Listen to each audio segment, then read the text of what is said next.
Welcome, marketing chefs. I've got something truly special cooking in our Omni-Channel oven today.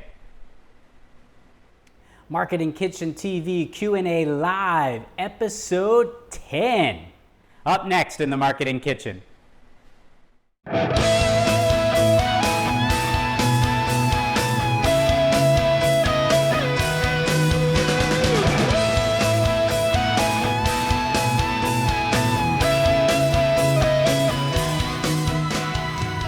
Welcome to the kitchen, the Marketing Kitchen. Hi, I'm Ron Vining, your host of Marketing Kitchen TV.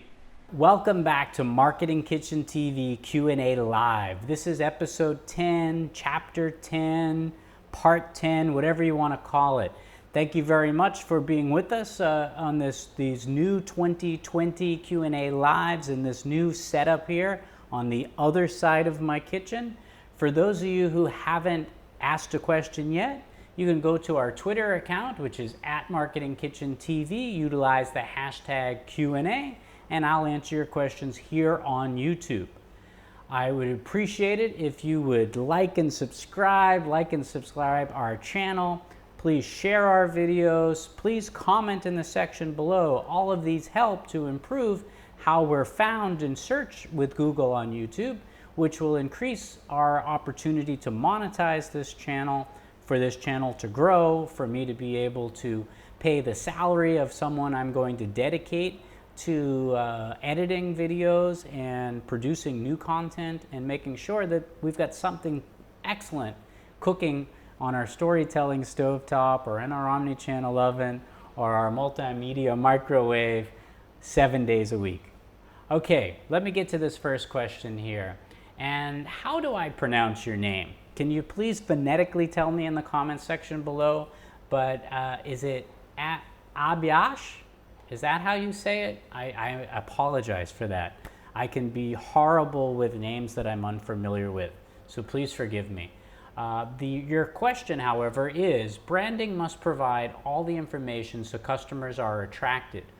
The reviews are also a good option to choose from, but they can also be manipulated by companies. It might either be true or false.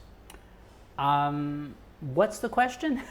All right, so interesting post. I like where you're going with it, but what's the specific question? So what is it that you'd like me to answer? So when I get a question like this that's a non-question, I can only talk about some aspects about what you're talking about, or think anyway, or pretend. All right, so let's see what we can do here. Setting the timer here, because on this particular episode, I am going for lightning round here. I want to try to get 5 questions out as quickly as possible because my dinner is actually cooking right here in the Omni-Channel oven. And as soon as that timer beeps, our time is done. Okay, all right, well actually when the timer goes, I got 5 minutes left and then we're out of here. So let's see how many questions I can do until that happens. Okay, yeah, so you're right. Their reviews can certainly be manipulated, and if you watch episode 9 or part 9 or chapter 9, so the video before this one, I actually talked about how Rotten Tomatoes and some of the reviews are manipulated and how that happens. So, oh, that's the 5-minute warning right there. Let's see how quickly I can take these questions. So what happens though is that you don't want to use all the information available to you to attract customers. You want to use the content that's going to be most relevant to your target audience. Utilize that content to target your audience there. All right, hopefully I answered that question for you. And I answered that one quick, so we'll stop that and we'll start a new one here. Mariah asks, does the effectiveness of social media advertising vary much based on the type of business? Okay. So the answer is yes. And it doesn't have to be B2B or B2C, which makes it vary. What really happens is it's based on your product and where your customers are located or how your customers would find you on which particular channels there are. So the effectiveness of social media advertising is impacted by how that business and their customers and their product are all targeted in that relationship that's there. If you want me to answer that specifically, it would be great in the comments section if you could be more specific about what it is that you would like to know in that area, and that I'd answer it for you. But it doesn't have to, it's not as simple as saying B2B versus B2C. What's more simple about is how would a potential customer, what type of marketing would draw in a particular customer? And on what channel would they search for that information? And on the same, understanding that, on what channels would you advertise, and in what ways would you construct those type of ads? And I believe it was in chapter or episode or part 8 where I talked about Oracle and SAP and the type of advertising that was done there. So it's really about whether it's digital, whether it's done in a group, whether it's an article, whether it's a PDF, whether it's a Q&A, whether or not you're using storytelling or a traditional type of advertisement, whether you're going for a big spot during the Super Bowl, or whether you're going to do a billboard over the TD Bank North Garden, okay? So any of those can run into play. So great question there. Lynn, your question here. Since many businesses have switched to Agile project management, is there a place for the waterfall methodology in 2020? Wow, you're testing my knowledge of the textbook that I read 2 semesters ago. Lynn, tell me. So what happens is that I've mentioned this for some other people who have asked questions before. If you're going to set up a question and talk about waterfall methodology, your question should say something about waterfall methodology says bing, bing, bing, and then explain how this would be effective in 2020 or not. Understand? So you always want to make sure that, especially on social media, that you're not isolating any one member of the audience. You're educating at the same time as that you want to be educated back. So darn, off the top of my head, I don't remember which one was the waterfall methodology. So I can't answer that question right here, right now. So you ask me, you follow up with me in the comments section below, and I'll answer that question for you, okay? I'll do it in writing. Sound good? Sounds good to me. Thanks, Lynn. Thanks for stumping the marketing chef as I'm rushing because my food has got 4 minutes to go in the oven. All right, let's see.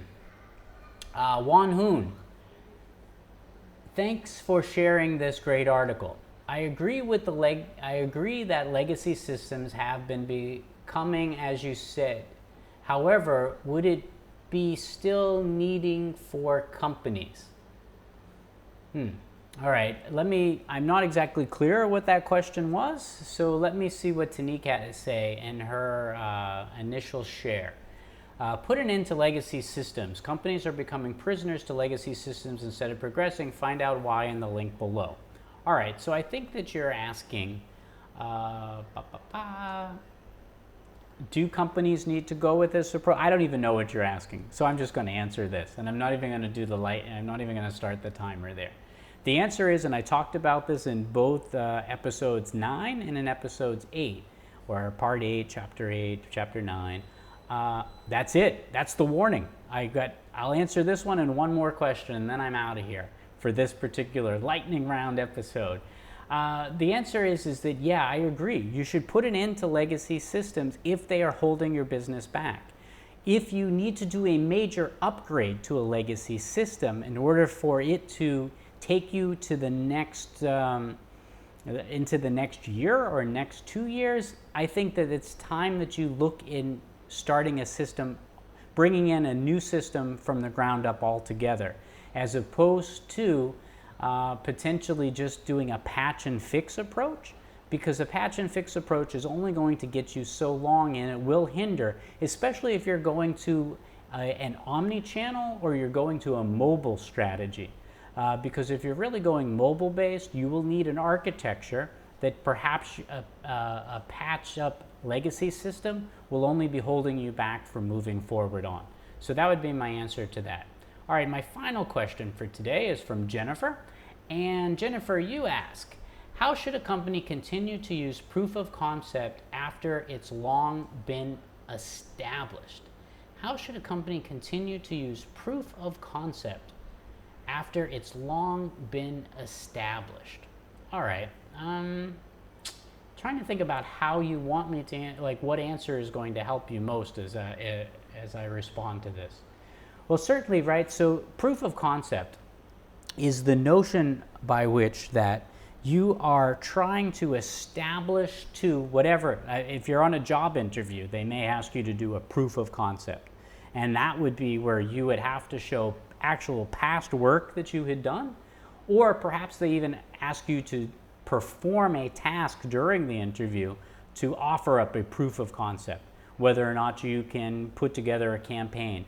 Like, oh boy, well, worst interview, I've been on a lot of horrible interviews.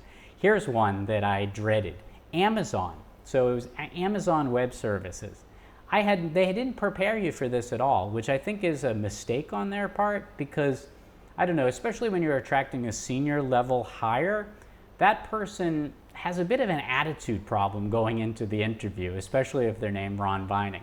Anyway, in this particular interview, Amazon had 3 essay questions, one of which was they painted a scenario and they gave you an hour. Are you freaking kidding me? This was question 1, an hour to write out what your marketing strategy was going to be to address that question. The second one was another thing about supply chain, and I forgot what the third one was. Well, I had no freaking idea going in that they wanted me to be there for 4 hours that day. Hello? You gotta be kidding me. And so number 1, I was teed off. Number 2, why would I, as a consultant, give Amazon Web Services free 3 hours worth of my advice by answering those questions? These were 3 questions related to the job, but they were to show a proof of concept that I could do the job. Well, that's great. Hire me as your consultant first. If I nail the first project for you, great. Then maybe I'll offer me the job and then I'll take it. But I'm not going to do that for free. So you know what I did in that interview? I stopped it.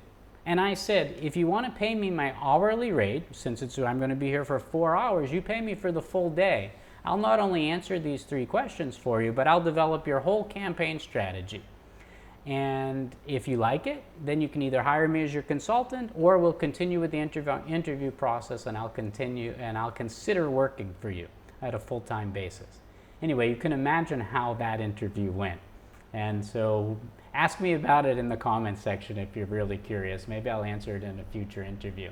So how does proof of concept work long after something has been established? Well, maybe things have changed in the market and new technologies have been introduced, or maybe the service has changed, or your goals and objectives and targets have changed. So you kind of want to do a knowledge check on an existing a product, service, or even personnel as to whether or not they are adept, or your products or service are adept to continue to serve your growing customer base and the changes or influx of things that are happening in the marketplace.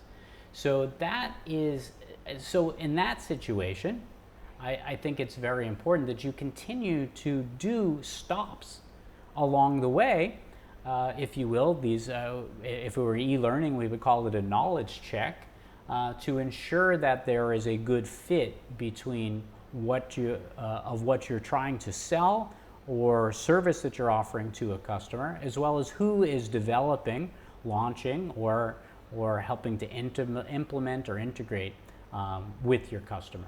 So I'm not sure if that was the avenue you were going with, Jennifer. If it wasn't, then ask me in the comments below and I'll follow up a bit more with you. All right, that was my lightning round there. I want to make sure that my food is not burning on me. So I'm going to let this one go. This was a very quick episode 10, chapter 10, part 10 of our Marketing Kitchen TV Q&A live. Thank you for being here for the 10th episode for 2020. It's actually the 11th episode on Marketing Kitchen TV. The one was a Chinese New Year Lego set, which was really cool. These are the 11 episodes that I've recorded for this year so far. I asked in episode 9 for feedback about where, or actually in episode 8, where you think the channel should go going forward. So I'd really like to get your comments in that episode in particular to see what other content or what more of you would like to see or less of. Maybe me going on tangents.